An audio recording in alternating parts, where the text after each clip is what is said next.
पंचायतों में 2 मॉडल आंगनबाड़ी बनाए। मॉडल का मतलब सारी सुविधाएं वहां होगा। आंगनबाड़ी कोई साधारण चीज नहीं है।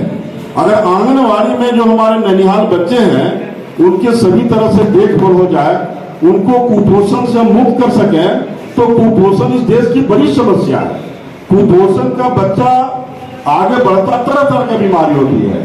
तो योजनाएं हैं, कई तरह की जो बाल विकास योजनाएं लोगों को मिल रही है, कल्याण विभाग से मिल रही है। कृषि विभाग पर किसी का ध्यान नहीं है। अभी कृषि का यंत्र उपकरण बटने जा रहा है। बिरनी में भी हमारे यहाँ बीओ साहब है, मुझे 2 दिन पूर्व बताए कि हमको बिरनी का फॉर्म ही नहीं मिला है।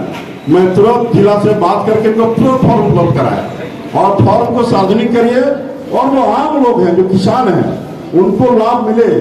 इसी तरह का जो छोटी छोटी योजना है, बड़ी योजनाएं सरकार चला रही है, पुल है, पुलिया है, सड़क है। इससे आपके जीवन में बहुत बड़ा परिवर्तन नहीं होगा। जो आपकी जरूरतें हैं, प्रखंड में आइए। अभी मैया समान योजना में कई हमारी महिलाएं बहनें घूम रही थी। अभी कल हम लोग का विधायक तक से रोज भीड़ लगता है, तो उसका ऑन वीडियो साहब से आग्रह करेंगे कि जो आती है उसका, तो आपके जो ऑपरेटर है या जो भी विभाग को देखते हैं, कई विधायक घूमती है, तो उनकी योजना कैसे उनके घर तक पहुंचे। उनका पैसा नहीं जा रहा है तो कैसे जाए सुलभ रूप से। ट्रिब्यून जो हमारा है यह जन सेवा के लिए है, हम रुतबा के लिए नहीं है। हम कैसे गरीब लोगों की सेवा कर सकते हैं, दूर से प्रखंड लोग आते हैं, हम बेहतर कैसे सेवा दे सकते हैं, यही हम सभी का उद्देश्य है। और भारत सरकार का प्रयास है कि यह जो 2047 आएगा तो एक विकसित भारत, लगातार विकासशील विकासशील विकासशील, कब तक विकासशील चलेगा।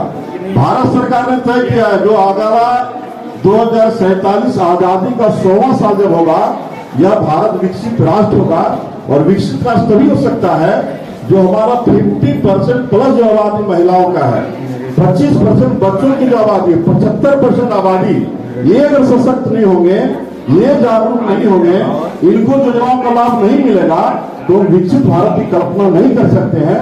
इसलिए विकसित भारत या देश बने, इसके लिए हम आग्रह करेंगे कि भारत सरकार, राज्य सरकार जो योजनाएं हैं, उसके जो पंचायत के प्रतिनिधि हैं, जो मुखिया जी हैं और जो सारे लोग हमारे कर्मचारी हैं, एक एक योजनाओं की जानकारी आम लोगों तक पहुंचे, लोग सशक्त हों, या देश हमारा विकसित राष्ट्र बने, यही हमारा संकल्प है।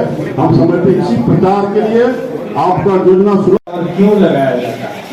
तो आप लोगों को भी यह जानकारी होनी चाहिए कि जैसे माननीय सुप्रीम कोर्ट है, वहां पे नालसा एक संस्था है सुप्रीम कोर्ट के अंदर, फिर स्टेट में झालसा होती है, जैसे हाई कोर्ट है उनके मॉनिटरिंग में, और फिर यहाँ सिविल कोर्ट के मॉनिटरिंग में यहाँ पे एक डालसा होती है जो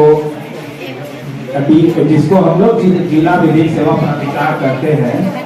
इसी के तहत इस सशक्तिकरण शिविर को आयोजित किया जाता है।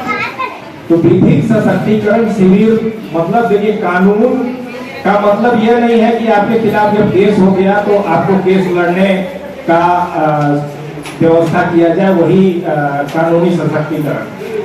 कानूनी सशक्तिकरण का मतलब है कि आपको जो चीज भी, जिस चीज भी पाने के आप हकदार हैं, वो चीज आपको मिलना चाहिए। और अगर आप नहीं, आपको मिल पा रहा है तो उसको आपको दिलाया जाए। मान लीजिए इस प्रखंड का जो सबसे गरीब व्यक्ति है, सबसे वृद्ध व्यक्ति है, निसहाय व्यक्ति है, उसको भी उस सारी योजना का लाभ मिलना चाहिए जिसका वो हकदार। अगर हकदार नहीं है तब तो नहीं मिलेगा, लेकिन अगर हकदार है तो उसको मिलना चाहिए। अगर मान लीजिए अशिक्षा के कारण, गरीबी के कारण या किसी दुर्बलता के कारण वो प्रखंड कार्यालय में पहुंच के वो पता नहीं कर पा रहा है कि उसको किस योजना का लाभ मिल सकता है, किन किन योजनाओं का लाभ पाने का हकदार है, तो ऐसी व्यवस्था की जाए कि उसको जानकारी हो जाए कि उसको किन किन योजनाओं का लाभ मिल सकता है और उस योजना का लाभ लेने के लिए वो क्या क्या उसको करना चाहिए। इसीलिए इस विधिक सशक्तिकरण का आयोजन किया जाता है। इसमें प्रखंड में जितने भी विभाग चलते हैं, जैसे मान लीजिए कि आपको किसी को राशन चाहिए, किसी को वृद्धा पेंशन चाहिए, विधवा पेंशन चाहिए, और भी तरह की जो मैया योजना है, इस तरह की योजना है, तो उससे संबंधित अगर आपको जानकारी चाहिए, आपको उससे संबंधित इस तरह से आप आवेदन करिएगा, क्या क्या योग्यता होगी तो मिलेगा।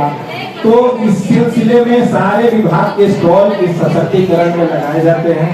उस स्टॉल में आप जाके वहाँ के बारे में पता करते हैं और वो आपको बताया जाता है कि जैसे कोई वृद्धा पेंशन चाहिए तो आपको क्या क्या योग्यता होना चाहिए, कितना उम्र होगा तो मिलेगा, क्या क्या कागज लगेगा, वो सारा चीज आपको यहाँ पे बताया जाता है। तो कहने का मतलब ऐसा कोई व्यक्ति जिसको जानकारी नहीं मिल पा रहा है, प्रखंड में आके किससे मिले नहीं समझ में आ रहा है, नहीं मिल पा रहा है, तो एक सशक्तिकरण शिविर इसीलिए लगाया जाता है कि उस दिन आपको हर चीज की सुविधा प्रदान की जाए। और इसीलिए जिला विधिक सेवा प्राधिकार माननीय नालसा के दिशा निर्देश में इस सशक्तिकरण शिविर को लगाता है। तो जिला विधिक सेवा प्राधिकार का काम एक पुल की तरह होता है। जैसे नदी में मान लीजिए अभी बारिश का समय है, बहुत बाढ़ आया हुआ है, आपको नदी के उस पार जाना, मान लीजिए ब्लॉक आप उस पार रहते हैं, ये रोड नदी है, आप उस पार रहते हैं, इस ब्लॉक में आना है, आप पुल नहीं है तो कैसे आइएगा। तो पुल जरूरी होता है इस पार से उस पार जाना। तो प्रखंड में जो योजनाएं चल रही हैं उसको आपके तक पहुंचाया जा सके, इसमें जिला विधिक सेवा प्राधिकार एक पुल की तरह काम करता है। बाकी योजना का लाभ आपको इसी ब्लॉक से मिलेगा, यही वीडियो साहब सीओ साहब देंगे, लेकिन जिला विधिक सेवा प्राधिकार यह सुनिश्चित करने की कोशिश करता है कि जो व्यक्ति उसी योजना का लाभ लेने के हकदार हैं उनको उस योजना का लाभ दिलाया जाए। तो जैसे आज जो ये शिविर चल रहा है, इसमें सारे विभागों के स्टॉल लगे हैं, JSLPS है और भी कितनी तरह के देखें बहुत सारी चीजें बनाई गई हैं जो कि यहाँ JSLPS के जो दीदी हैं वो उन लोगों ने बनाया है। तो इस तरह की जो रोजगार परक योजनाएं हैं, बहुत सारी जो स्कीम्स हैं जिसका लाभ आप लोगों को मिलता है। जैसे अभी वीडियो साहब बता रहे थे कि सांप काटता है तो 4 लाख रुपया अगर आप पोस्टमार्टम कराते हैं साबित हो जाता है तो 4 लाख रुपया तक उनको मिल सकता है। तो अगर आपको जानकारी रहेगा तो सांप काटेगा तो सबसे पहले अस्पताल ले जाइए, झाड़ फूक के चक्कर में नहीं पड़िए, क्योंकि झाड़ फूक के चक्कर में आप रहिएगा तो कोई अधिकतर सांप देखिए यहाँ जो होते हैं वो कम विषय में होते हैं। तो झाड़ फूक हुआ, 4 लोग ठीक हो गए तो उसको समझ लीजिए कि कम विषैला सांप काटा था इसलिए वो ठीक हो गया। आपको लगता है 4 आदमी तो झाड़ फूक से ठीक हुआ, वो ऐसा नहीं है कि झाड़ फूक से ठीक हो गया, कम विषैला सांप था, समय के साथ वो ठीक हो गया तो झाड़ फूक उतना देर चला आपको लगा ठीक हो गया, ऐसा बात नहीं है।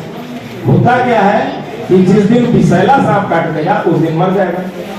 तो हॉस्पिटल ले जाइए, वहाँ एंटीवेनम जो दवाई पर रहता है वो दवा दिया जाएगा समय से उसको, तो हो सकता है उसकी जान, चांसेस ज्यादा है कि उसकी जान बच जाए। और अगर मृत्यु हो जाती है तो जो स्कीम है, मृत्यु पर तो किसी का जोर नहीं है, तो लेकिन जो स्कीम है इसकी अगर आपको जानकारी रहेगी आप लोगों को बताएंगे। अगर किसी को सांप काटता है तो उस योजना का लाभ उसको मिलना चाहिए। इसी तरह से बहुत सारी योजनाएं हैं जिनका लाभ आपको मिले, इसके लिए इस सशक्तिकरण शिविर में डालसा के द्वारा आयोजित किया गया है। यहाँ आप सारे विभाग में जिस आपको जो चीज की लगता है कि आप वृद्धा पेंशन के अधिकार है, मिलना चाहिए, नहीं मिल रहा है, तो आके यहाँ पूछ सकते हैं कि हमको वृद्धा पेंशन के लिए कैसे आवेदन करना है, क्या कागज देना है। इस तरह से सारी चीजें आपको जानकारी यहाँ पे मिलेंगी। और अगली बार जो चूंकि ऑनलाइन अब सिस्टम है तो जब आप आवेदन करेंगे तो फिर आपको जब आपका समय आएगा आपको भी प्राप्त होगा। आप डीएलए से इस सब चीजों के लिए भी देखता है, अगर आप योग्य हैं नहीं मिल पा रहा है तो फिर वीडियो साहब से संपर्क करके डीएलए के सेक्रेटरी साहब पता करते हैं कि इनको मिलने की क्या स्थिति है। तो जो अगर आप योग्य हैं आपको मिलना चाहिए तो जिला विधिक सेवा प्राधिकार भी ये इंश्योर करने की कोशिश करता है कि आपको सारी योजनाओं का लाभ